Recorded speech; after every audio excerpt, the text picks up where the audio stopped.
It's your boy Codehova from Fly Combinator. We're pimping Swift. This video is going to be about computed properties. Alright, so right here on our Doughboy class, we have these constants and variables. These are what you call stored properties. And with these stored properties, we're simply assigning them to the values that we get from our initializer, okay? But let's say we have a situation. Let me start off differently. So let's say we also have a variable where it's grams on hand, all right? Because a Doughboy, I mean, it's not a tycoon, right? He ain't Pablo Escobar just yet, so he got grams, all right? He got grams on hand, and that's going to be an int value, all right? So we also have another var, another variable saying price of gram, which is also going to be an int. So let's just update the, because if we see this error, it's saying we don't have all the stored properties. Actually, let me just remove the is hustling value so that we don't have to have a custom initializer. We'll just be able to run this, and it'll be like, all right, I need a grams on hand parameter to be filled, and I also need a price of a gram to be filled. So let's just say that there are 40 grams on hand, and this fool Doughboy is enterprising, so he's selling a gram for 15. You dig? Excuse me. So we have a new Doughboy with a government name, street name, a number of grams he has on in his pocket, and also the price of a single gram when he's pitching it on the street. You dig? So, what is a computed property? A computed property it's a property on an object that is dynamic.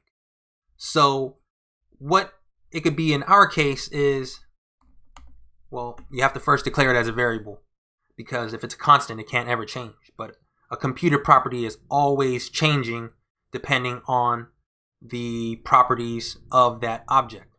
So let's just say, let's call it max earnings, all right?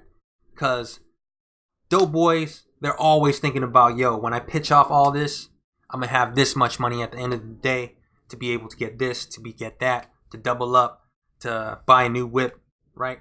So our Doughboy object has to be able to instantly call this value to know where he's going to be at the end of the day. So this is also going to be an int. So a computer property, it's going to have the var keyword, the identifier. It has to have explicitly declared that what we're going to give it, what we're going to return when we call it, and then we have the open and closing curly brace. So what we're going to do within open and closing curly brace, we have to return a value. So what we're going to return is grams on hand multiplied by a price of a gram. See? It's saying computed property must have accessors specified. So let's just call this out. So Doughboy dot computed, not computed property. It's going to be called max earnings. So the max earnings for the day is 600, because 40 times 15 is 600. So let's just say that, Doughboy, he made a sale. So grams on hand is now, let's make it an odd number to make sure that this calculation goes right. So it's 37. So now what is Doughboy's max earnings? Okay. So now it's 555. Another thing could change. It's like, let's say there's a drought. Okay. So the price of a gram, he's going to change that shit to 20. So after that, what is the max earnings? And if we run that, so he's going to still have only 37 grams. But after changing the price of a gram, what's it going to be? So it should be 37 times 20, 370. So it should be like 740. I don't know what's going on with my compiler, but it should be 740. All I needed to do was a good old restart. But anyways, as you see, with this computed property, when we change the values of grams on hand, price of gram, which are stored properties, this computed property will always dynamically change to reflect, whatever calculation or whatever work that we make this block of code to do. For max earnings, we're just simply multiplying grams on hand with price of a gram. But there could be different computed properties that you might need that's going to deal with like math. If you wanted to find like the circumference of a circle, if you wanted to find the area of a square. I mean, there's a bunch of shit you could do with computer properties. I mean, we could even do some kind of computer property where, you're going to string interpolate the government name and also say fuck the cops in a string. It's like, what are you going to say when you get picked up by the PO, right? So that's all it is. Should I give you an example? Sure. So so we're going to keep this computer property.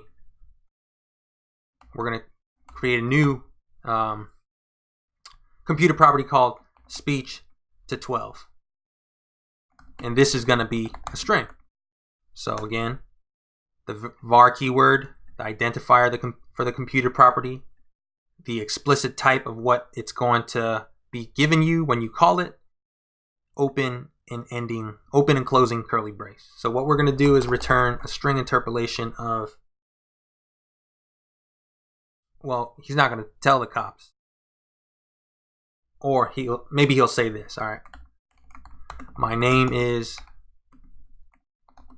government name, and I want my lawyer. That's it. So you see, this is computed. This is computed because it's using a stored property within this. All right. So doughboy dot speech to 12. And if we run it, it's saying, yo, I'll print it out instead. Print. My name is O'Shea Jackson and I want my lawyer. All right. So that is a computer property. If you have any questions, just leave a comment below and we'll dig into it. But it's your boy Codehova. We just learned about computer properties and we are pimping swift. You dig?